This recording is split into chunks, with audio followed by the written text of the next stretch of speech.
পর্দাশীলতা এক নারী পর্দা করে এসে সালাম দিলেন, আসসালামু আলাইকুম ইয়া রাসূলুল্লাহ ইয়া হাবিবাল্লাহ। নবীজি বলে, সাবির আরে ওই মহিলাকে? বলে, ইয়া রাসূলুল্লাহ ইয়া হাবিবাল্লাহ, ওই মহিলা হলো হযরত হানজালা রাদিয়াল্লাহু তাআলার বিবি।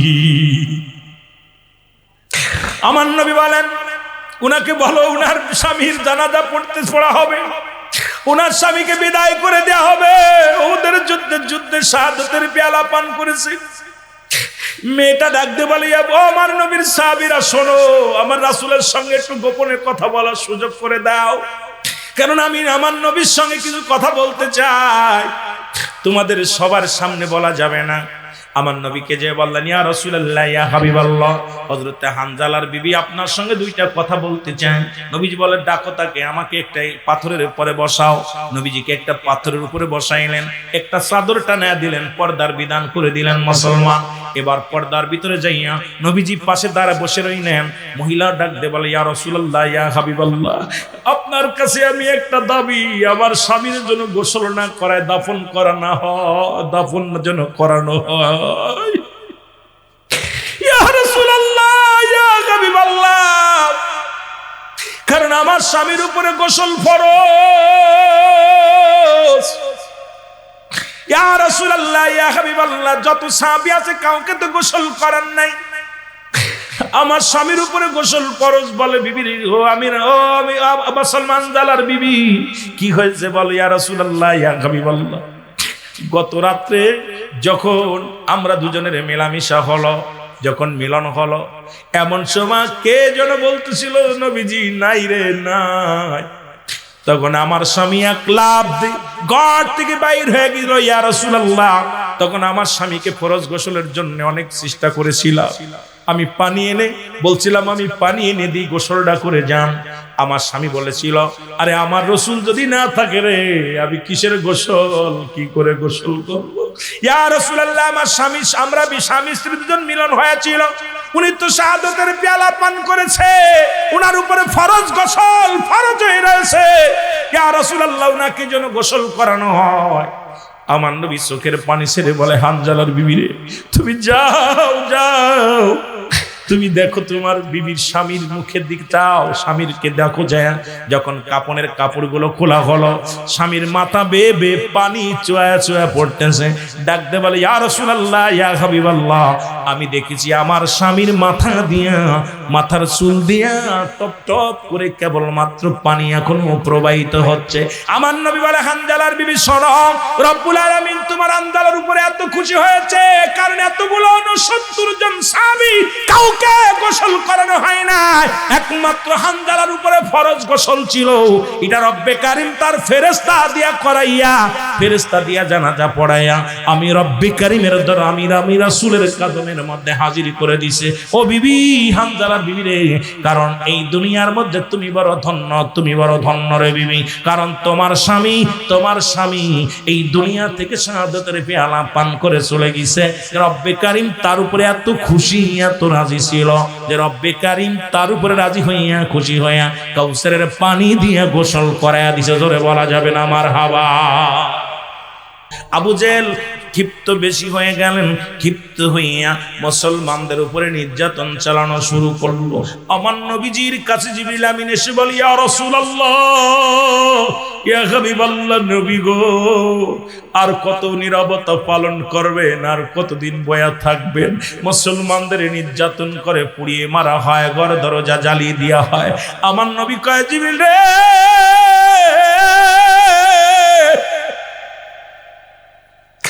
আইরে মক্কা মদিনার মুসলমানদেরকে হত্যা করা হয়, আমি নবী সইতে পারি না। আমার নবী চোখের পানি ছেড়ে কান্দার বলে, রব্বুল আলামিন তুমি আমাকে শক্তি দাও, মুসলমানদের বিজয় দাও, মুসলমানদের শক্তি দাও, মুসলমানদের বিজয় দাও। নবীজি চোখের পানি ছেড়ে কান্দে। আল্লাহ কয়, জিবরিল রে, আমার নবীরে জানায় আর বসে থাকার সময় নাই, বসে থাকার সময় নাই, কারণ বাতিলের বিরুদ্ধে সংগ্রাম করতে হবে, আর বসে থাকার সময় নাই। জোরে জোরে বলেন মারহাবা।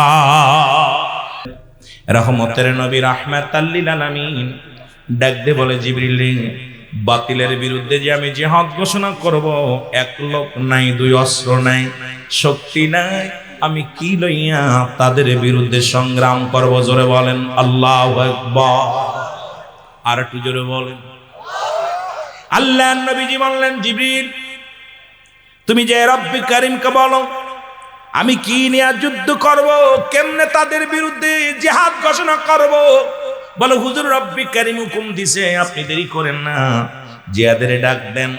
নবীজি হঠাৎ করে ডাক দিলেন, মক্কা মদিনার মুসলমানেরা রে, আর বসে থাকার সময় নাই, মুসলমানেরা শুনে নাও, কারণ দিনে দিনে তোমার জাতি ভাইকে মুসলমানদের হত্যা করা হয়, মুসলমানদের পুড়িয়ে শেষ করে দেওয়া হয়, মুসলমানদের নির্যাতন করা হয়। আমি নবী ঘোষণা করলাম, জিহাদের জন্য তোমরা প্রস্তুতি হও। জোরে বলা যাবে না মারহাবা? জিহাদের ডাক যখন দিলেন রাহমাতুল লিল আলামিন, যুদ্ধের যখন ডাক দিলেন, মুসলমান বাবারা ওই বালক দুটি শুনতে পাইলেন। নবীজি বললেন, মদিনার নারী পুরুষ তোমরা শুনে নাও, নব মুসলিমেরা শুনে নাও, কারণ বেশি দেরি নয়, যে কোনো মুহূর্তে জিহাদের ডাক আসতে পারে, যে কোনো দিন আমাদের সংগ্রামে নামতে হতে পারে।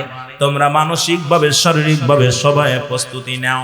এই খবর যখন মদিনার অলিগলির মধ্যে পড়ে গেল, ওই বালক দুটি এক দড়ি চলে গেছেন মার কাছে। ডাকতে বলে, মা, ও যুবকেরা শোনো, ডাকতে বলে, মা, মা গো, ও মা। বলে, বাবারে কি হয়েছে বলো? কই, মা, শুনে নাও, শুনে নাও, আমরা যাও, তুমি কেন কান্দো গো মা? গাছেন বালক দুটি যুদ্ধে যাওয়ার জন্য প্রস্তুতি নেওয়ার জন্য আসে। আয়াদাকে জনম দুঃখিনী মা চোখের পানিগুলো ফেলায় ফেলায় কান্দে। ডাকতে বলে, মা গো, তুমি কেন কান্দো? বলে, বাবারে কান্দতেছি এই জন্যে, রহমতের নবী রাহমাতুল লিল আলামিন যুদ্ধের ডাক দিছে। মুসলমান শুনে নাও, শুনে নাও, রহমতের নবী ঘোষণা করেছে যুদ্ধ হবে, বাতিলের বিরুদ্ধে জিহাদ হবে। কিন্তু কি করব? আজকে কাঁদতেছি, আজকে দুনিয়ার মধ্যে তোমার আব্বাজান বেঁচে নাই। যদি আজকে দুনিয়ার মধ্যে তোমার আব্বাজান বেঁচে থাকতো, ওই যুদ্ধের ময়দানে যে শাহাদতের পেয়ালা পান করত, আর আমি কিয়ামতের ময়দানে যাইয়া আল্লাহর দরবারে ডাকতে বলতাম, রব্বি কারীম, আমি শহীদের বিবি, আমি শহীদের বিবি হতে পারলাম না। আমার মারা যারা পর্দার মধ্যে আসো, সব খেয়াল করো, কেমন মা জননী ছিল, কেমন স্ত্রী ছিল, একটু ভাবিয়া ভাবিয়া দেখো রে মুসলমান। আল্লাহর নবীজির পাগল কেমন ছিল? বালক দুই ডাকতে বলে, জনম দুঃখিনী মা,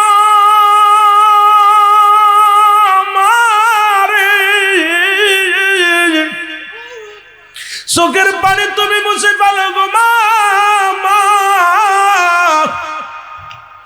এই জনম দুঃখিনী মা চোখের পানি গুলো সারিয়া ডাকতে বলে, বালকের রে, আমার নবী যুদ্ধের ডাক দিছে রে। নারীরা যুদ্ধে যাইতে পারবে না, কোন বালকেরা যুদ্ধে যাইতে পারবে না, সুতরাং আমি ইসলামের জন্য কিছুই করতে পারলাম না, আরে মুসলমানদের জন্য আমি কিছুই করতে পারলাম না। আজকে যদি তোমার বাবা বেঁচে থাকতো, তোমার আব্বা জান যদি বেঁচে থাকতো, তাহলে যুদ্ধের ময়দানে যেত, শাহাদতের পেয়ালা পান করতো। আমিও যেতে পারলাম না, তোমরা ছোট, তোমরাও যেতে পারবা না। বালক দুটি ডাক দেখো, মা, মা, আমরা যাব যুদ্ধের ময়দানে গো মা। জোরে জোরে বলেন মারহাবা। যে কথাগুলো বলি দিলের কান্ডা লাগা শোনো গো। রহমতের নবী রাহমাতুল লিল আলামিন যখনই কালেমার দাওয়াত দেওয়া শুরু করলো, বেজাল কোথায়? যতদিন পর্যন্ত নবীজি কালেমার দাওয়াত দেই নাই, ও মুসলিমেরা কত ভালোবেসেছি, আল আমিন উপাধি পেয়েছে। নবীজি নবুয়তের 13টা বছর পার হয়ে গেল, রাসূলুল্লাহ দাওয়াত দেয়া শুরু করলো, লা ইলাহা, নাই কোনো ইলাহ, ইল্লাল্লাহু এক আল্লাহ ছাড়া, মুহাম্মাদুর রাসূলুল্লাহ সাল্লাল্লাহু আলাইহি ওয়াসাল্লাম। নবী যখন এই কালেমার দাওয়াত দেয়া শুরু করলো, তখনই বিরোধ শুরু হয়ে গেল। আজকে আপনাদের মাঝে আলোচনার মধ্যে অনেকের গায়ে জ্বালা ধরে যাবে, অনেকেই কষ্ট পাবে, আবার অনেকেই হেদায়েতের মধ্যে আসবে। নবী আমার দাওয়াত দেয়া শুরু করলো, ও যুবক, মক্কার অলি গলির মধ্যে নবী দাওয়াত দেয়, লা ইলাহা নাই কোন ইলাহ, তোমরা চন্দ্র পূজা ছেড়ে দাও, তোমরা প্রতিমা পূজা ছেড়ে দাও, দুনিয়ার মধ্যে মানুষ পূজা ছেড়ে দাও, একমাত্র আমি আমার আল্লাহ রব্বুল আলামিনের রব্বে কারীমের পূজা করো, রব্বে কারীমকে তুমি সিজদা করো। শুরু হয়ে গেল লা ইলাহা ইল্লাল্লাহ। এটা শুধু আমার নবীর কালেমা নয়, আদম আলাইহিস সালাম বলে লা ইলাহা ইল্লাল্লাহ, আদম শফিউল্লাহ লা ইলাহা ইল্লাল্লাহ, ইব্রাহিম খলিলুল্লাহ লা ইলাহা ইল্লাল্লাহ, মুসা কালিমুল্লাহ লা ইলাহা ইল্লাল্লাহ, ঈসা রূহুল্লাহ। যত নবী আছে সবাই আকীদাত দিছে আল্লাহ ছাড়া কোনো মাবুদ নাই, আল্লাহ ছাড়া কোনো ইলাহ নাই, আল্লাহ ছাড়া কোনো গতি নাই। ও যুবক শোনো শোনো, আমি তার পয়গম্বর, আমি তার প্রেরিত রাসূল বা বান্দা। আমার নবী রাহমাতাল লিল আলামিন একই কথা বলেছিল, শোনো ও মক্কার মানুষেরা, তোমরা ছেড়ে দাও মূর্তি পূজা ছেড়ে দাও, তোমরা চন্দ্র পূজা ছেড়ে দাও, তোমরা গাছ পূজা ছেড়ে দাও, দুনিয়ায় মানুষ পূজা ছেড়ে দাও, একমাত্র রব্বে কারীমের গোলামি করো। লা ইলাহা নাই কোনো ইলাহ ইল্লাল্লাহু, এক আল্লাহ ছাড়া, মুহাম্মাদুর রাসূলুল্লাহ সাল্লাল্লাহু আলাইহি ওয়াসাল্লাম আমি আল্লাহর প্রেরিত রাসূল বা বান্দা। আমি যে কথাগুলো বলি তোমরা মেনে নাও। সঙ্গে সঙ্গে বিরোধ শুরু হয়ে গেল রে মুসলমান। এই দলে দলে মক্কার মানুষেরা যখন ইসলামের ছায়া তলে আসতে শুরু করে দিল,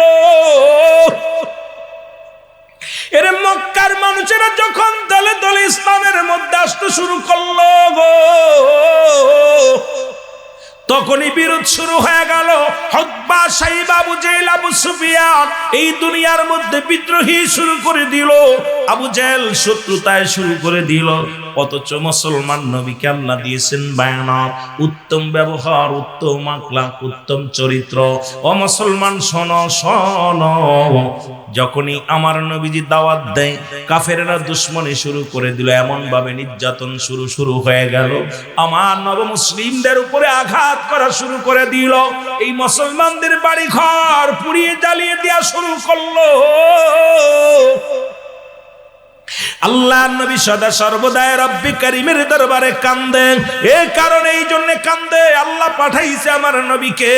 নবী বলেন হায়াতি খায়রুল লাকুম, আমার হায়াতের জিন্দেগিটা আমার উম্মতের জন্য কল্যাণ স্বরূপ। ওয়াফাতি খায়রুল লাকুম, আমার ওয়াফাতটা আমার উম্মতের জন্য কল্যাণ স্বরূপ। সুতরাং রাহমাতাল লিল আলামিন এসেছে গোটা জাতির জন্য, কুল কায়নাতের জন্য রহমত হইয়া। নবী দাওয়াত দিছে একমাত্র রব্বে কারীমের গোলামি করো, দুনিয়ার সব দামি ছাড়ো, রব্বে কারীমের গোলামি করো। জোরে জোরে বলেন ঠিক কি না? এই দুনিয়ার মুসলমান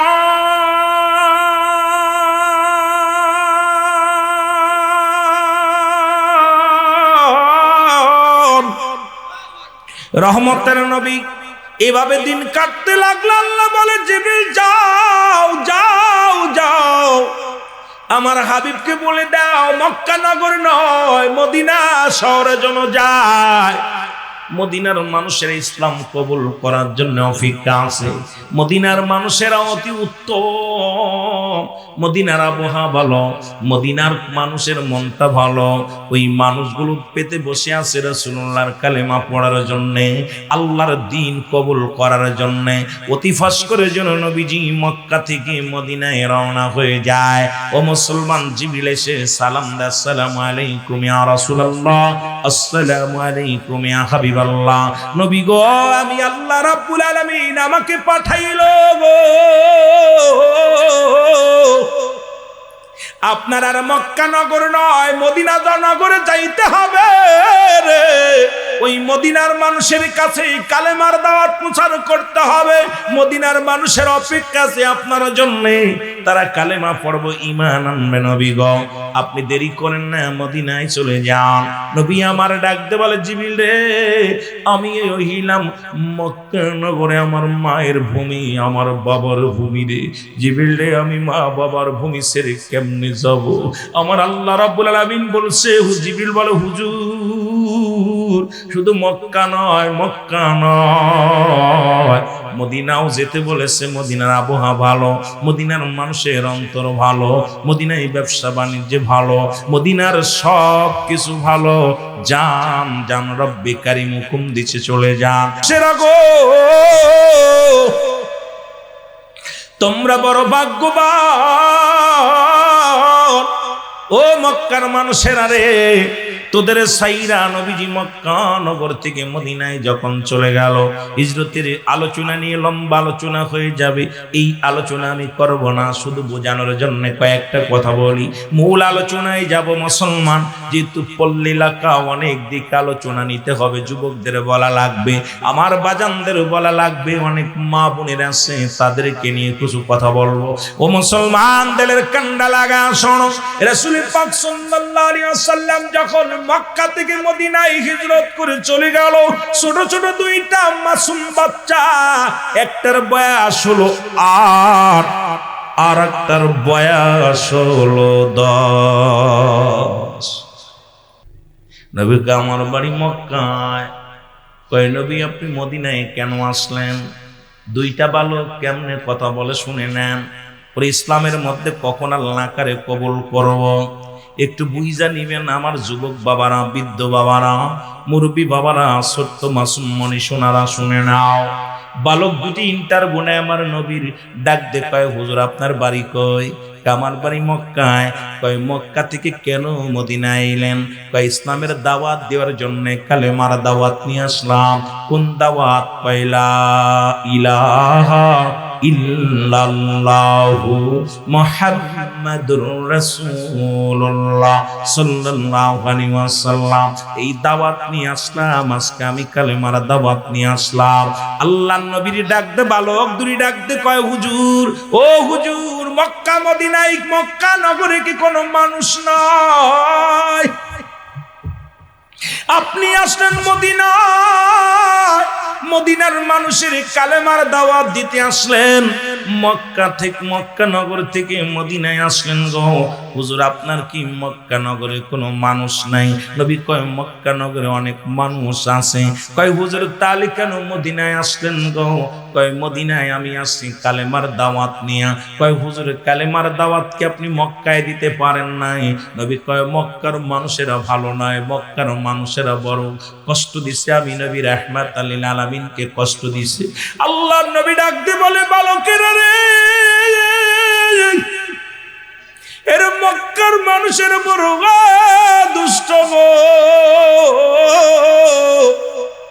এই মক্কার মানুষেরা কালেমা তো গ্রহণ করে নাই, আরো তারা আমারে কষ্ট দিছে, আমার নির্যাতন করেছে, আমাকে অনেক আঘাত করেছে, কষ্ট দিছে। ডাকতে বলে ইয়া রাসূলুল্লাহ, ইয়া হাবিবাল্লাহ, আপনাকে কষ্ট দিল, আপনার কি আব্বা মা নাই?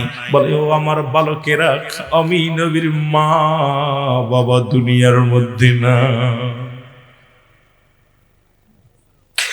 আল্লাহর নবী ডাকতে বলে বালকেরা রে, এই দুনিয়ার মধ্যে আমি এমন দুঃখী, এই দুনিয়ার মধ্যে আমার জনম দুঃখিনী মা নাই, এই দুনিয়ার মধ্যে আমার বাবা নাই রে।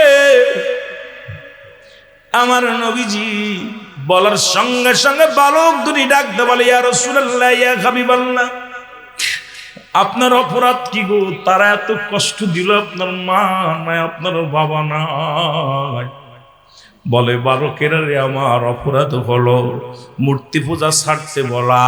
কারণ আমার নবীজি বলে গেছেন, মুসলমান তিরমিজি শরীফের হাদিস, হাদিস নাম্বার হলো 3952 নাম্বার হাদিস কানা। নবী বলছে আমার উম্মতের মধ্যে একদল বাইর হবে, তারা নিজেরাই মূর্তি পূজা করবে, অন্যকে উৎসাহিত করবে। ও মুসলমান, এমন একটা জামানায় আমরা আইছি, ঈমান নিয়ে কবরে যাওয়া বড় দুরুষ্কর। ঈমান নিয়ে কবরে যেতে পারবো কি জানি না রে মুসলমান। সকাল বেলা ঈমান আনবো, বিকেল বেলা চলে যাবে। হে মুসলমান, এই রব্বে কারীম এত সুন্দর জমিনটা বানাইলো, এত সুন্দর তোমারে বানাইলো। রব্বে কারীম একমাত্র তার গোলামি করার জন্য তোমাকে দুনিয়ায় পাঠাইলো। তুমি সেই রব্বে কারীমের গোলামি বাদ দিয়া মানুষের গোলামি শুরু করে দিলা। একদিন কি চিন্তা হয় না? মরণের কথা চিন্তা হয় না? এই মরণের কথা একবার কি তোমার চিন্তা হয় না? এই দুনিয়ার মধ্যে প্রথম কাপড় পরিধান করে অন্য সাহায্যে, আবার জীবনের শেষ কাপড় পরিধান করব অন্যের সাহায্যে। এত মস্তানি আসে কই থেকে? এত বালাখানা আসে কই থেকে? কার জন্য তুমি সুদ খাও? কার জন্য তুমি ঘুষ খাও? কার জন্য জিনা করো? কার জন্য ব্যভিচার করো রে মোর? আজকে সুদ খাইয়া বাড়ি গাড়ি করলা, ঘুষ খাইয়া বাড়ি গাড়ি করলা, দুনিয়ার মধ্যে দুর্নীতি করিয়া বাড়ি গাড়ি করলা। একবার মনে রাখবা, এই দুনিয়া থেকে বিদায়ের পরে তোমার দেহখানা কি অবস্থা হবে রে মুসলমান? এই দুনিয়ার সম্পদ খাবে লোকে, তোমার দেহ খাবে পোকে। জোরে জোরে চিল্লায় বলা যাবে না, ঠিক কিনা? বালক দুটি ডাকতে বলে, নবী গো, মায়ের নবী, আপনি মক্কায় কালেমার দাওয়াত প্রচার করেছেন, সবচাইতে কষ্ট দিছে কে নবী আপনাকে? ডাকতে বলে, বালকেরা রে, সবচাইতে বড় কষ্ট দিছে আমার আবু জেহেলে। নাম কি? জোরে বলেন, নাম কি? আবু জেহেলে কষ্ট দিছে। বালক দুটি প্রতিজ্ঞা করে, ভাই, ওই 8 বছর আর 10 বছরের দুটি বালক প্রতিজ্ঞা করে, ভাই রে, প্রতিজ্ঞা করলাম জীবনে কোনোদিন যদি মক্কায় যেতে পারি রে, আমরা দুই ভাই মিলে আবু জেহেলকে চিরবিদায় করে দিব। জোরে বলেন মারহাবা। এর দুই ভানবীজি আমার মক্কা মদিনা, মক্কা থেকে মদিনা এসে যখন কালেমার দাওয়াত দিয়ে শুরু করলো, দলে দলে মানুষ কালেমার পতাকা তলে, ইসলামের পতাকা তলে আসতে লাগলো। কাফেররা দেখিয়া বড় কষ্ট পাইতে লাগলো। এর মুহাম্মদ দেশে ডাক দিছে সত্যের ডাক, যেখানে মধু থাকবে সেখানেই তো ভ্রমর আসবে। কারণ আমার নবীজি এই দুনিয়ার মধ্যে এমন ব্যবহার, এমন আখলাক, এমন চরিত্র নিয়ে রাহমাতুল লিল আলামিন আগমন করেছেন, যাকে দেখে দলে দলে অমুসলিমেরা ঈমান আনছে, কালেমা পড়িয়া মুসলমান হয়ে গেছে। এই খবর শুনিয়ে আবু জেহেলের দলেরা আমার নবীর যারা নবী যাদের কালেমা পড়ায়া মুসলমান বানাইছে, তাদের বাড়ি ঘর দর পুরা দিয়া শুরু করলো, তাদেরকে নির্যাতন করা শুরু করলো, যেখানে পায় সেখানেই তাদের হত্যা করা শুরু করলো। আমার বাবারা, পার্শ্ববর্তী রাষ্ট্র আমাদের ভারতের মধ্যে বড় কষ্ট হয়, নামাজ পড়ার অপরাধে তাদেরকে শিরচ্ছেদ করা হয়। মুসলমান গরুর গোশত খাওয়ার অপরাধে বুড়া মানুষটাকে পিটিয়ে তারা হত্যা করে দেয় রে। আরে আমার দেশের মধ্যে আপনারা দেখেন না, শুনে নেন, যারা এই বাংলাদেশের প্রত্যন্ত অঞ্চলে গিয়েছেন, চট্টগ্রামে ওপেন শুয়োর জবাই করে খাওয়া হয়, আমাদের ঢাকা শহরে ওপেন শুয়োর জবাই করে মুসলমান কেজি হিসেবে বিক্রি করা হয়। আমরা তো কোনো হিন্দুকে পিটায়া মারলাম না, আমরা তো কোনো হিন্দুকে বাড়িঘর পরিয়ে দিলাম না। তবে কেন আজকে ইন্ডিয়ার মুসলমানদের উপরে নির্যাতন করা হয়? তারা মুসলমান, তাদেরকে জয় শ্রীরাম জোর করে তাদের বলানো হয়, বড় কষ্ট হয় রে মুসলমান। শোনো,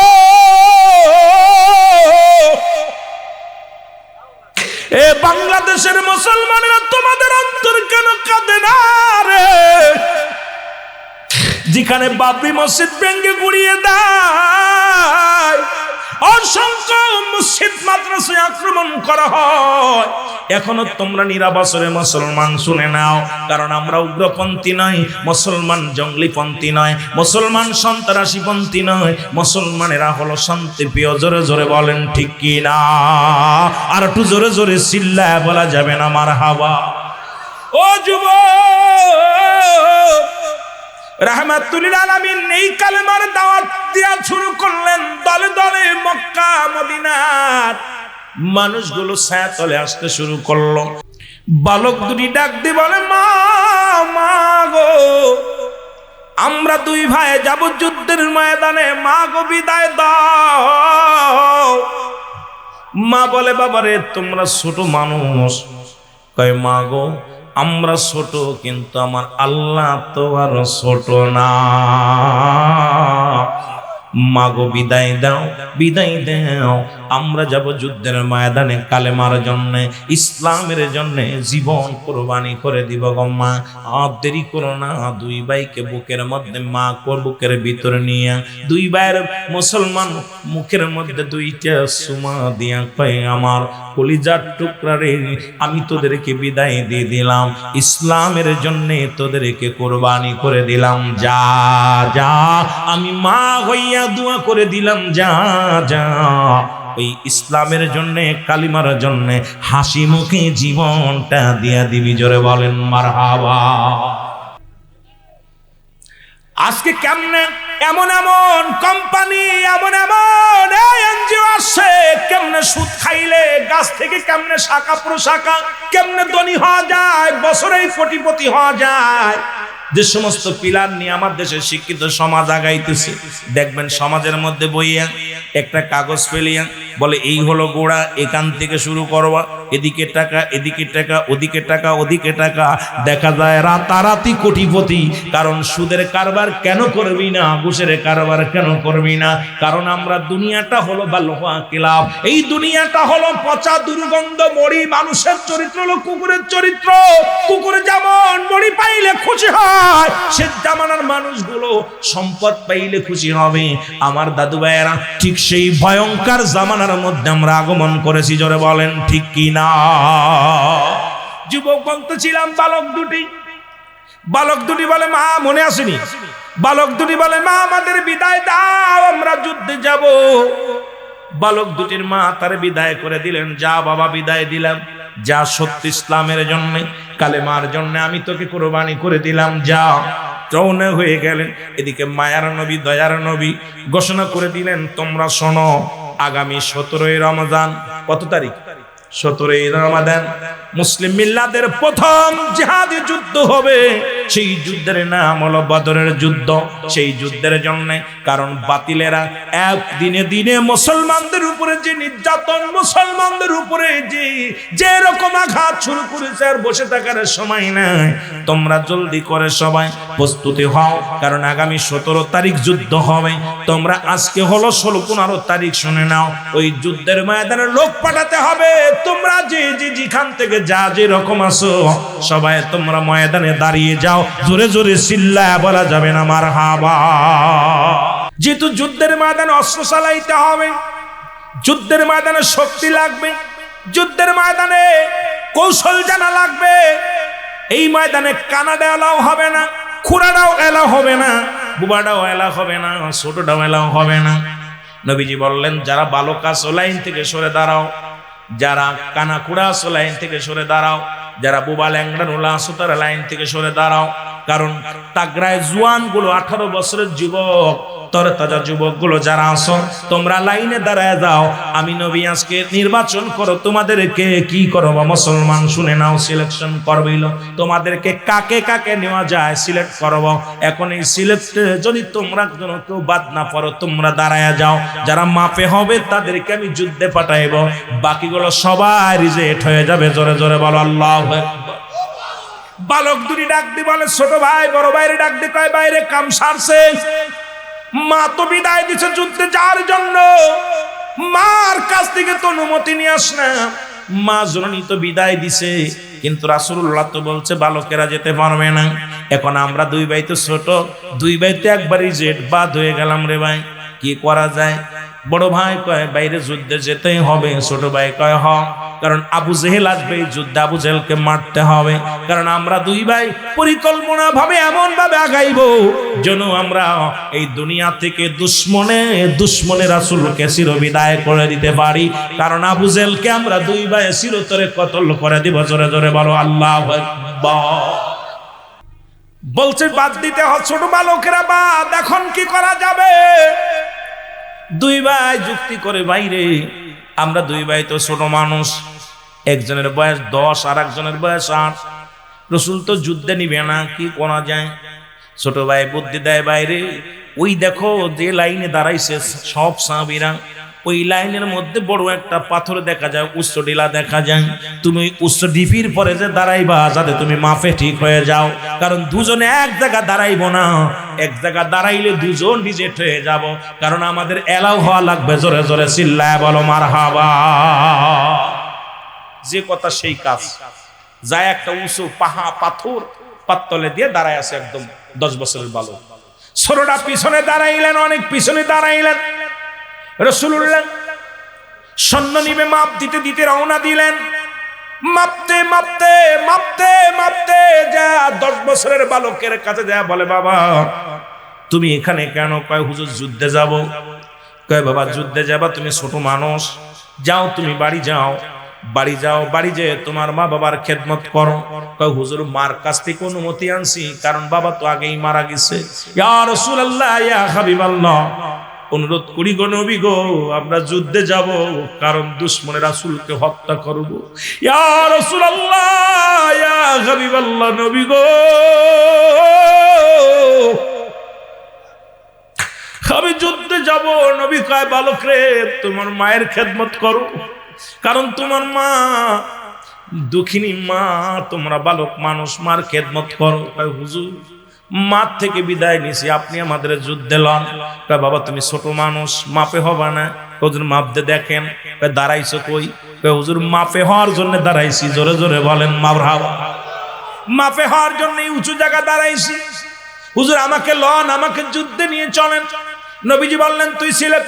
সুবহানাল্লাহ বলেন না, আরো জোরে আরো জোরে। নবীজি বললেন তুই সিলেট। পিছন থেকে 8 বছরের বালক তাকায় দেখে বড় ভাই যেহেতু সিলেট হয়ে গেছে, এখন আমার একটা উপায় হবে। নবীজি মাপতে মাপতে মাপতে যায় দেখে ছোটটা 8 বছরের ডাং। নবী কয় বাবা তুমি কেন? কয় হুজুর আমি যুদ্ধে যাব। কয় বাবা তুমি ছোট্ট মানুষ, তুমি তোমার মার খেদমত করো, যাও তোমার মা বাবার খেদমত করো। বলে হুজুর বাবা তো অনেক আগেই মারা গেছে হুজুর, মা দুঃখিনী দুনিয়ার মধ্যে জিন্দা, মা আমারে হুকুম দিছে যুদ্ধে যাওয়ার জন্য। ইয়া রাসূলুল্লাহ ইয়া হাবিবাল্লাহ, মায়ের নবী আমাকে লয়ে চলেন, আমি যুদ্ধে যাব। নবী কয় বাবারে তুমি একেবারে ছোট, তুমি যাও বাবা, বাড়ি যাও। বলে হুজুর ওই দেখেন ওই যে আমার ভাই, ওইটা 10 বছর, ওইটার বয়স মাত্র 10 বছর। হুজুর ওইটারে নিছেন। নবী কত একটু দেখতে শুনতে বড়। হুজুর বড় কিসের? তো মাত্র 2 বছরের বড় আমার, আর আমি 2 বছরের ছোট। নবী কয় তাও তুমি চলে যাও, পরের যুদ্ধে যাবে, যুদ্ধে তোমাকে নেওয়া যাবে না, কারণ এই যুদ্ধ বড় ভয়ঙ্কর হবে, কারণ হাজার বাতিলের শক্তির সঙ্গে লড়াই করতে হবে।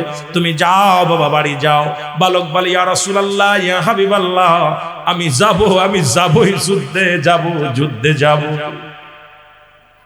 আমার নবীজি বলেন বালক রে, তুমি ছোট মানুষ, তোমার তো শক্তি নাই, যুদ্ধে শক্তি লাগে, কৌশল লাগে, অস্ত্র চালানোর ক্যাপাসিটি লাগে। বালক বলি ইয়া রাসূলুল্লাহ ইয়া হাবিবাল্লাহ, শক্তি তো যদি আমি পারি আমাকে কি নেবেন? নবীজি বলে কি বলতে চাও? বলে হুজুর আমার ভাই 2 বছরের বড়, ওই ভাইয়ের সঙ্গে আমাকে কুস্তি ধরার একটা সুযোগ করে দেন। আমি যদি কুস্তিতে যদি আমার ভাইকে পরাজয় করি, তাহলে কি আমাকে আপনি যুদ্ধের ময়দানে নেবেন? জোরে জোরে বলেন মারহাবা। আর একটু জোরে জোরে চিল্লায় বলা যাবে না মারহাবা? তোমরা শোনো গো মন দিয়া, আর মদিনাতে কাঁদেন নবী উম্মতের লাগিয়া। বলো মদিনাতে কাঁদেন নবী। জোরে জোরে বলেন তোমরা শোনো গো মন দিয়া, তোমরা শোনো। ওরে মদিনাতে কাঁদেন নবী উম্মতের লাগিয়া। বলো মদিনাতে কাঁদেন নবী। অল্প সাউন্ড দেন। কত সাহাবীরা জান্নাত পেল নবীর পাগল হইয়া, কত সাহাবীরা, আরো জোরে বলেন না, কত সাহাবীরা জান্নাত পেল নবীর পাগল হইয়া। তোমরা শোনো গো মন দিয়া, তোমরা শোনো। এরে মদিনাতে কাঁদেন নবী উম্মতের লাগিয়া। বলো মদিনাতে কাঁদেন নবী। এরে হাফসি বেলাল নবী পেল কান্দিয়া কান্দিয়া বলো, হাফসি বেলাল নবী পেল আরো জোরে, এরে হাফসি বেলাল নবী পেল কান্দিয়া কান্দিয়া। তোমরা শোনো গমন দিয়া, তোমরা শোনো মদিনাতে কাঁদেন নবী উম্মতের লাগিয়া বলো, মদিনাতে কাঁদেন নবী। এ দুনিয়ার মুসলমান গভীর মনোযোগ। নবীজি ডাকতে বলে বালক, বালক রে যুদ্ধের ময়দান আবেগ দিয়ে হবে না, তুমি যাও যাও। বালকটা বলি ইয়া রাসূলুল্লাহ ইয়া হাবিবাল্লাহ, একটা সুযোগ আপনি আমারে দেন, আমার ভাইয়ের সঙ্গে আমারে কুস্তি ধরায়া দেন। কই দিলাম সুযোগ, যাও। বড় ভাইকে ডাক দে, বলে ভাই রে, দুই ভাই এক জায়গায় যখন হলো, ভাই রে ভাই তুমি আমার চাইতে 2 বছরের বড়, আমার চাইতে শক্তি তোমার গায়ে বেশি, কৌশলও জানো বেশি, তুমি যদি জোরে ধরো আমি পারবো না। বাইরে আমি কিন্তু যুদ্ধের ময়দানে যাব, আমাকে লয়ে যাবি রে ভাই, আমাকে রেখে যাবি না। 2 ভাই প্রতিজ্ঞা করেছি আবু জেহেলকে হত্যা করব, 2 ভাই প্রতিজ্ঞা করেছি দুশমনে যা আবু জেহেলকে জীবন্তরে বিদায় করে দিব। বাইরে মাঠ থেকে 2 ভাই বিদায় নিয়ে আসছি, আমাকে রেখে যেও না। বাইরে তুমি আমাকে আস্তে করে ধরবা, আমি তোমাকে ফেলে দিব, তুমি পরাজয় হয়ে যাবা, আমি জয় হয়ে যাবে। 2 ভাইকে মদিনাওয়ালার সঙ্গে আমরা যুদ্ধের ময়দানে যাব। জোরে বলেন মারহাবা। রাসূলুল্লাহ তাকায় তাকায় দেখে 2 বের আলাপ। ছোট ভাই বড় ভাইরে কয়, ভাই তুই যদি আমার জোরে ধরিস আমি কি পারবো? পারবো না। তুই আমার আস্তে ধরবি, আস্তে ধরবি, তোরে ধাক্কা দিয়ে ফেলে দিব। তুমি বয়স 2 বছরের বড়, শক্তিতেও বড়, তুমি জোরে ধরলি তা আমি পারবো না, তুমি কিন্তু আমার থুয়ে যাও না। সুবহানাল্লাহ বলেন না। ছোট ভাই দাবি করছে বড় ভাইয়ের কাছে, কত যুক্তি হারে। দেখছেন নি ইসলামকে কত ভালোবাসছে তারা। আর আমরা একটা রাত জাগতে পারি না, একটা রাত জেগে আলোচনা শুনতে পারি না, কষ্ট হয়।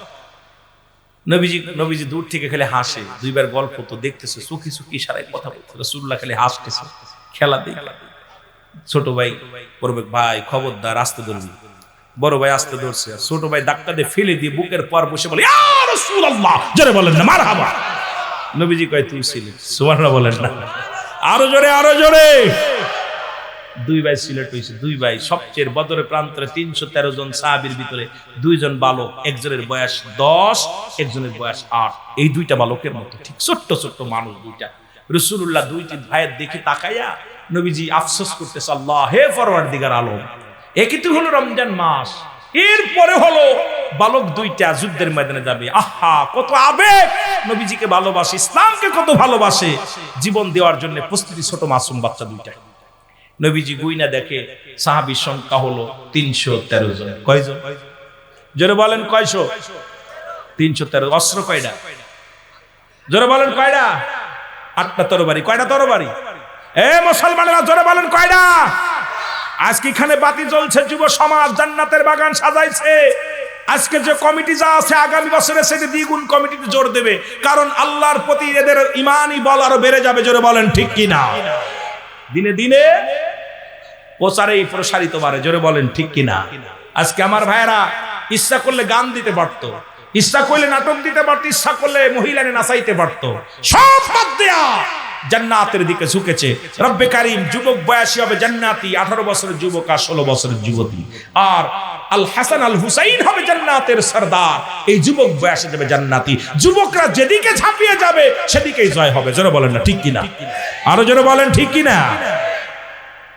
রাসূলুল্লাহ গুইনা দেখে মাত্র 313 জন। অস্ত্র হলো 8টা, ঘোড়া হলো 2টা। কার কাছে দিব? কি করব? রাসূল বসে আছেন, ওদিকে কাফের আবু জেহেল 1000 সৈন্য, 1000 ঘোড়া, 1000 তরবারি নিয়ে দলবল নিয়ে ছুটছে। আয়েশা খবর আসলো, হুজুর সর্বনাশ, মক্কা থেকে মদিনার দিকে এমন বড় কাফেলা নিয়ে আক্রমণ করার জন্য রওনা দিছে। ইয়া রাসূলুল্লাহ আপনি প্রস্তুতি হন তাড়াতাড়ি, কারণ ওরা প্রায় আপনার নিকটবর্তী।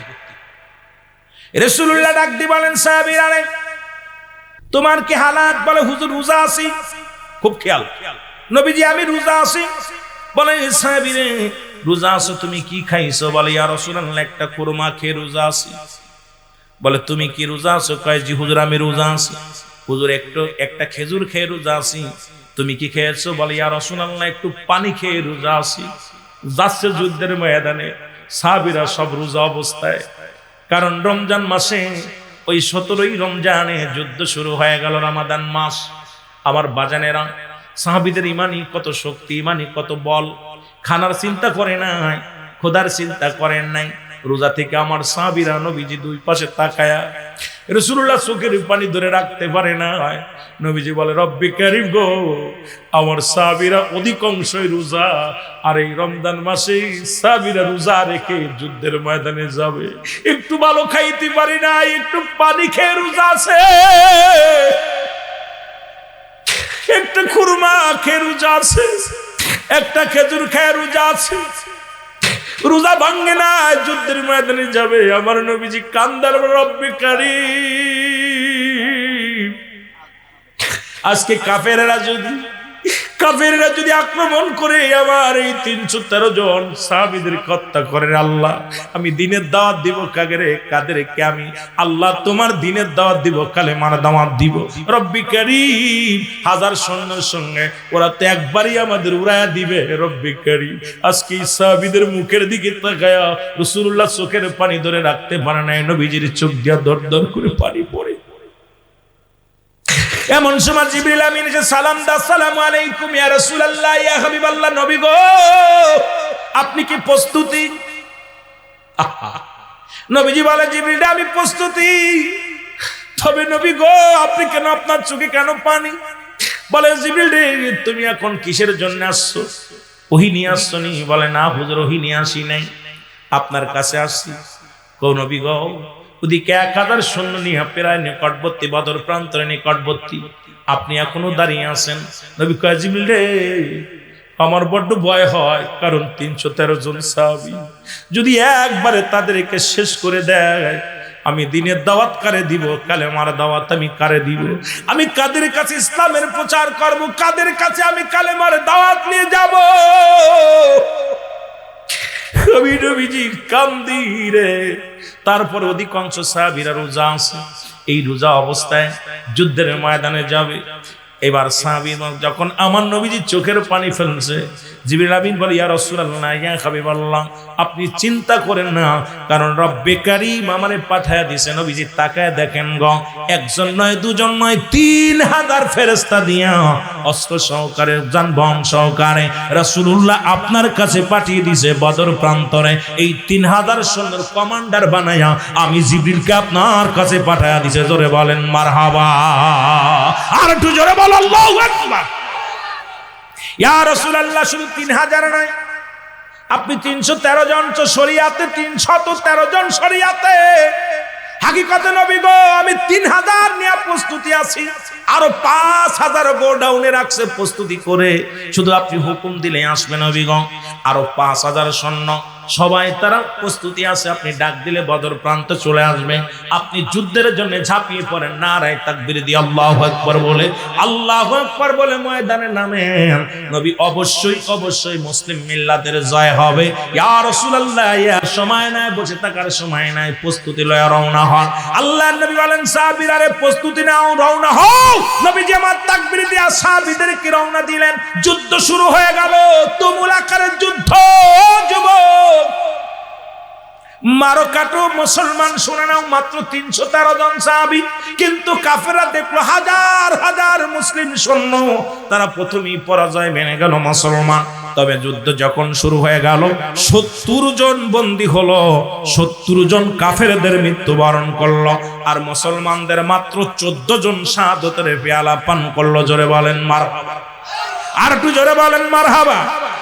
যুদ্ধের তুমুলাকের রক্তক্ষয় যুদ্ধ শুরু হয়ে গেল, কিন্তু এই বালক দুটি ডাকতে বলে, বারোমার বালক দুটি জয় ঘোড়ার মধ্যে মুসলমান পায়ের নিচে পড়ে আছে, ছোট বালক দুটি, 8 বছর আর 10 বছর। যা কয় ভাই রে আবু জেল কই রে, আবু জেল কই, চেনে না তো? খালি আবু জেল রে কি করবা? কয় মারবো। কয় মারবি, কারণ ছোট ভাই দুটি খালি দৌড়াদৌড়ি করে যুদ্ধের ময়দানে। ভাই আবু জেল কই, আবু জেল আবু জেহেল কি করবা? ওই দেখো আবু জেহেল ওই যে ঘোড়ার ওই সাদা ঘোড়ার উপরে বসে আছে, ওই শীত কপালে ঘোড়ার উপরে আবু জেহেল বসে আছে, বড় নেতা। দুই ভাই তরবারি নিয়ে এক দড়ি চলে গেছেন। মুসলমান শুনে নাও, শুনে নাও। দুই ভাই যায় দেখেন ঘোড়ার পাশে যায়, ঘোড়ার পায়ের নিচে পড়ে আছে ঘোড়ি। মুসলমান ছোট্ট মানুষ, ঘোড়ার হাঁটুর নিচে। আবু জেহেল তো মারা সম্ভব নয়, তরবারি দিয়া বারবার ছুঁইতেছিল কিন্তু ধরা সম্ভব নয়। মুসলমান শুনে নাও, ছোট ভাই বড় ভাইরে ডাক দিয়ে কয়, বাইরে এইভাবে আবু জেহেলকে মারা সম্ভব নয়, একটা কাজ করো, আমি পিছনে দাঁড়াইলাম তরবারি নিয়ে, তুমি সামনে থেকে ঘোড়ার পা কেটে দাও, যখন পা কেটে দিলে জমিনের মধ্যে পড়ে যাবে, আর পিছন থেকে আমি ছেড়ে দিব আবু জেহেলকে। জোরে জোরে বলেন মারহাবা। আর একটু জোরে জোরে চিল্লায়া বলা যাবে না মারহাবা? ছোট ভাই বড় ভাই প্রতিজ্ঞা করছে আবু জেহেলকে মারবো, ওরে তো মারতে হইব, কিন্তু তুমি আমি দুজনে একজনের সোয়া পেতেছি না, কিন্তু বদমাইশটারে তো মারতে হইব, ইসলাম তারে শেষ করতে চায়, কালেমা দুলি সাত করতে চায়, ওকে চির বিদায় করে দিতে হবে, কিন্তু মারবো কেমনে? সোয়া তো ভাই না, তুমি এক কাজ করো, গোড়ার হাঁটু ঠ্যাং কেটে দাও। বড় ভাই গোড়ার ঠ্যাংয়ের মধ্যে দিছে কোপ মেইরা, আবু জেহেল গোড়া গেছে পইরা, আর পিছন থেকে ছোট ভাই আইয়া আবু জেহেল ছাড়ছে, মারহাবা বলো। আমার ভাইয়েরা, আমার বন্ধুরা, আমার যখন আবু জেহেলের দেহের মধ্যে মারি দিছে কোপ, মুসলমান গর্দানের মধ্যে, পিছন থেকে আবু জেহেলের ছেলে আইয়া ছোট ভাইয়ের পিছন থেকে একটা কোপ মারছে, হাতটা কেটে গেছে, হাতটা শুধু সামান্য একটু জ্বলে, জোলা হাতটা এইভাবে জ্বলতেছে, তরবারি উঁচু করার মতো ক্ষমতা নাই, সামান্য একটু চামড়ার মধ্যে জ্বলতেছে।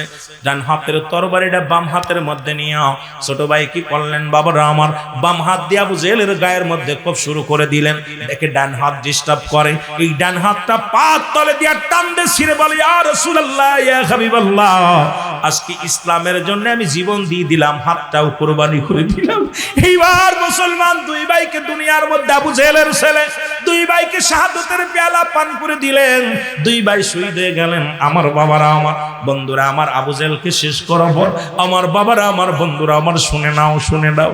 এদিকে যখন বদর প্রান্তরে লাশগুলো আনা হলো, রাসূলুল্লাহর সামনে আনা হলো, আমার নবীজি সব লাশগুলো দেখে দেখে চোখের পানি ছেড়ে কাঁদতেছিল। ওই মাসুম বাচ্চা দুটো রাসূলুল্লাহর সামনে যখন আনা হলো, আমার নবী চোখের পানি ছেড়ে ডাকতে বলে, বালকেরা রে, তোমরা আল্লাহর দিনকে এত ভালোবাসো, আমি নবীকে এত ভালোবাসো রে, জীবন দিয়া প্রমাণ করে দিয়ে গেলাম, জীবনের চাইতে ইসলামের দাম বড়, জীবনের চাইতে ইসলামের মান বড়, জীবনের চাইতে কোরআনের দাম বড়, জীবনের চাইতে দয়াল নবীর প্রেম বড়। আমার নবীজি চোখের পানিগুলো ছেড়ে ছেড়ে কাঁদতেছিল।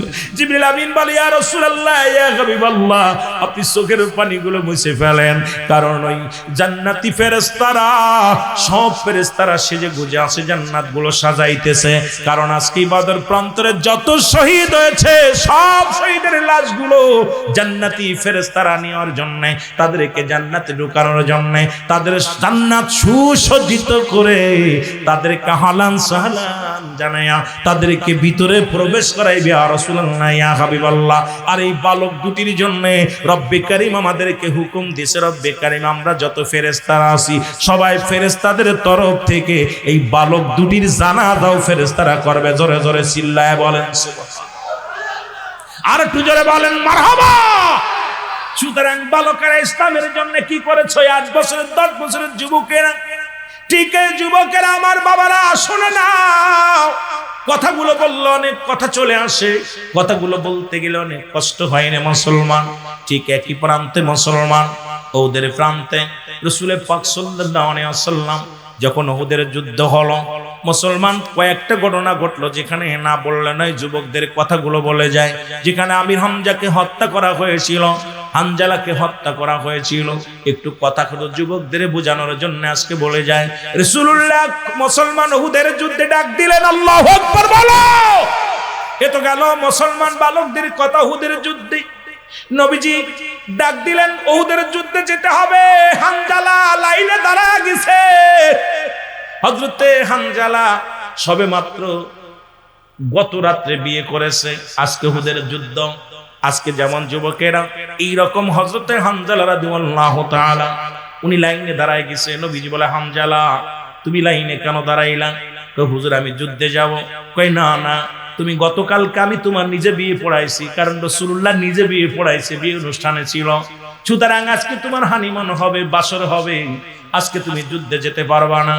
রাসূল বলেন, হানজালা রে খবরদার খবরদার, আজকে তোমাকে আমি যুদ্ধে নিতে পারবো না। তোমার বিবির একটা হক আছে, বিবির হকটা তুমি আদায় করো।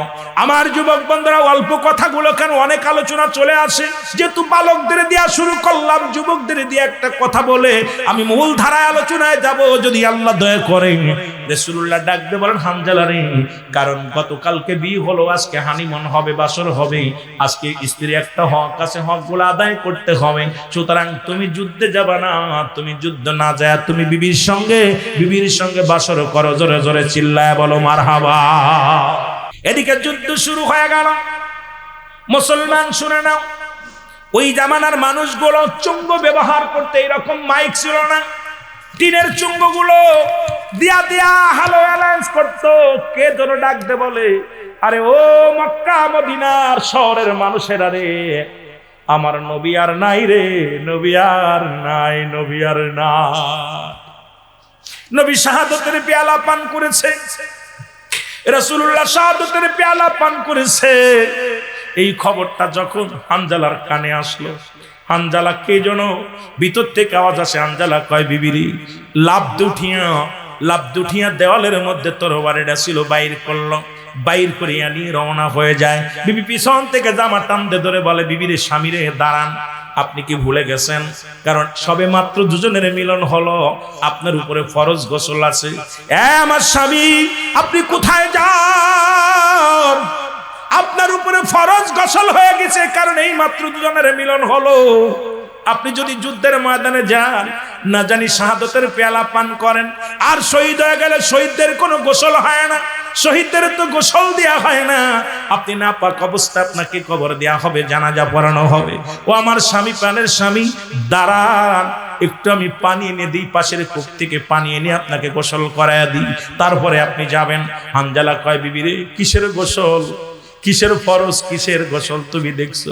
আরে আমার নবী যদি না থাকে রে, কিসের গোসলের মশলা নিয়ে আইস, কিসের মশলা নিয়ে আসলাম?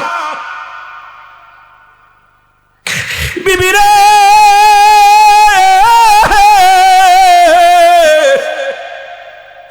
যদি আমার নবী শাহাদাতের পেয়ালা পান করে রে, আমি হানজালা বেঁচে থেকে কি লাভ? আমারে তুমি আর পিছন থেকে ঠেকায় না। সঙ্গে সঙ্গে বিবিরা মুসলমান হানজালা রওনা দিল। আমার বাবারা আমার, এইবার যায়া শাহাদাতের পেয়ালা পান করলো হানজালা রাদিয়াল্লাহু তাআলা। উনি শাহাদাতের পেয়ালা পান করলেন। নবীজি ওই যুদ্ধে, মুসলমান উহুদের যুদ্ধে মুসলমান শুনে নাও, অনেক ক্ষত বিক্ষত হয়েছিল, রাসূলুল্লাহর মাথা পর্যন্ত ফেটে গেল। নবীজির মাথা দিয়ে রক্ত ঝরতেছিলেন, বেহুশ হয়ে জমিনের মধ্যে পড়ে গেলেন। ওই যুদ্ধে রাসূলের চাচা আমির হামজাকে ক্ষত বিক্ষত করো। আমির হামজার ওই যুদ্ধে নাকটা কেটে দেওয়া হয়েছিল, আমির হামজার কান দুটি কেটে দেওয়া হয়েছিল, আমির হামজার চোখ দুটি তুলে নেওয়া হয়েছিল, আমির হামজার হাত কেটে নেওয়া হয়েছিল, আমির হামজার বুক ফেড়ে কলিজাটা পর্যন্ত বাইর করে নিয়েছি। মুসলমান শুনে নাও, রাসূলুল্লাহ ওদিন এত কেঁদেছে, জীবনে এত কান্না কোনোদিন করেন নাই। ওদিন যখন ওই আমিরে হামজার লাশ মুবারক রাসূলুল্লাহর সামনে আনা হলো, ওদিন চাচাকে হারায়া রাসূল এমন ভাবে কেঁদেছে, আল্লাহ আল্লাহ, মানুষ এমন নিষ্ঠুর হয়, মানুষ এমন পাষাণ্ড হয় যে আমার চাচাকে ক্ষত করে ফেলেছে। জোরে বলো আল্লাহু আকবার। হযরত হানজালা রাদিয়াল্লাহু তাআলা শাহাদাতের পেয়ালা পান করল। মুসলমান শুনে না, ওদের যুদ্ধে মোট 70 জন শহীদ হলো। কয়জন? জোরে বলেন কয়জন? আমি যুবকদের জন্য বলতেছি, কথাটা আবার বলবে, হুজুর আপনি ওদের বললেন আমাদেরও বললেন না। দুইটা যুদ্ধের বিষয় নিয়ে বালকদেরও বললাম, আপনাদেরও বলে যায়। রাসূলুল্লাহ ডাক দিলেন, তোমরা সাহাবীদের লাশগুলো নিয়ে আসো। কিন্তু 69টা লাশ পাওয়া গেল, একটা লাশ খুঁজে পাওয়া যায় না। সাহাবীরা আশ্চর্য হয়ে গেলেন, বলে ইয়া রাসূলুল্লাহ, ইয়া হাবিবাল্লাহ, মুসলমানরা তো শহীদ হয়েছে 70 জন, অথচ লাশ গণনা করে পাইতেছি আমরা 69 জন। 70 জন তো একজনের লাশ কোথায় গেল? আমার নবীজি চারিদিকে বলেন সাহাবীরা খোঁজো, না জানি কাফেররা নিয়ে গায়েব করে দিছে লাশটা। তোমরা যাও, তাড়াতাড়ি যাও, দেরি করো না, তাড়াতাড়ি যাও। সবাই দৌড়ে আসলেন, এসে বলে আমার নবী কয় কাল লাশটা? সবাই বলে হুজুর হানজালার লাশ। নবী কয় কি বলো? হানজালার তো গতকালকে বিয়ে হয়েছে, আজকে তো বাসরের জন্য আমি হানজালার আসতে বারণ করেছিলাম। বলে ইয়া রাসূলুল্লাহ, ইয়া হাবিবাল্লাহ, হানজালা ওদের প্রান্তরে জীবনটা কুরবানি করে দিছে। আমার নবীজি মুসলমান তাকায় দেখলেন কোথাও হানজালার লাশটা দেখা যায় না। হঠাৎ রাসূলুল্লাহ উপরের দিকে তাকাইলেন, তাকায় দেখেন 7 তলা জমিনগুলো খোলা। প্রথম আসমান, দ্বিতীয় আসমান, তৃতীয় আসমান, চতুর্থ আসমান, পঞ্চম, ষষ্ঠ, সপ্তম, সব আসমানের দরজাগুলো খোলা।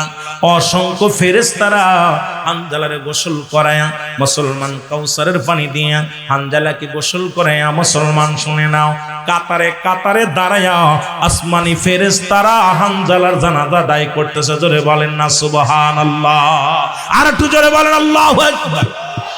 রাসূল আকরাম সাল্লাল্লাহু আলাইহি ওয়াসাল্লাম মিসকেটটা হাসি দিলেন। এত কষ্টের পরেও নবীজি যখন হাসলেন, সাহাবীরা বলে হুজুর আপনি সাহাবীদের জন্য এত কান্নাকাটি করলেন, এত চোখের পানি ফেললেন, ইয়া রাসূলুল্লাহ, ইয়া হাবিবাল্লাহ, এখন আপনার মুখে কেন হাসি? আমার নবী কয় তাকায় দেখো। এবার সাহাবীরা তাকায় রয়েছেন, দেখে একটু পরেই মুসলমান শুনে নাও, আমির হামজার লাশের পাশে হানজালার লাশ মোবারক আনিয়া ফেরেশতারা শুয়ায় রেখেছে। জোরে বলেন মারহাবা। আমার নবী বলে এবার লাশগুলো গণনা করো, গণনা করো। গুনতে গুনতে দেখে 70টা লাশ। বলি ইয়া রাসূলুল্লাহ, ইয়া হাবিবাল্লাহ, আমরা হানজালার লাশ পাইতেছিলাম, এখন দেখি পাইনি, এখন দেখি আমির হামজার কাছে, আপনার চাচা আমির হযরত আমির হামজার পাশেই লাশটা শোয়ানো রয়েছে। নবী বললেন তোমরা কাজ করো, জানাজা শুরু করে দাও। মুসলমান রাসূলুল্লাহ 70 বার জানাজা পড়েছে, আর 70 বারই মুসলমান শুনে নাও, শুনে নাও, হযরতে আমির হামজা 70 বার জানাজা পড়া হয়েছে। একটা লাশের সঙ্গে একটা লাশ দিয়া, একটা লাশের সঙ্গে একটা লাশ দিয়া, যতদিক লাশের সঙ্গে পাশে শোয়া মুসলমান আমির হামজার জানাজা পড়েছে আমার নবীজি। কারণ আমার নবী তাকায়া দেখে আমির হামজার নাকটা পর্যন্ত কালেমার জন্য হারায় ফেলেছে, ইসলামের জন্য কান হারাইছে, ইসলামের জন্য জিহ্বা হারাইছে, ইসলামের জন্য চোখ দুটি হারিয়েছে, ইসলামের জন্য কলিজাটা হারাইছে, ইসলামের জন্য হাত পা হারাইছে।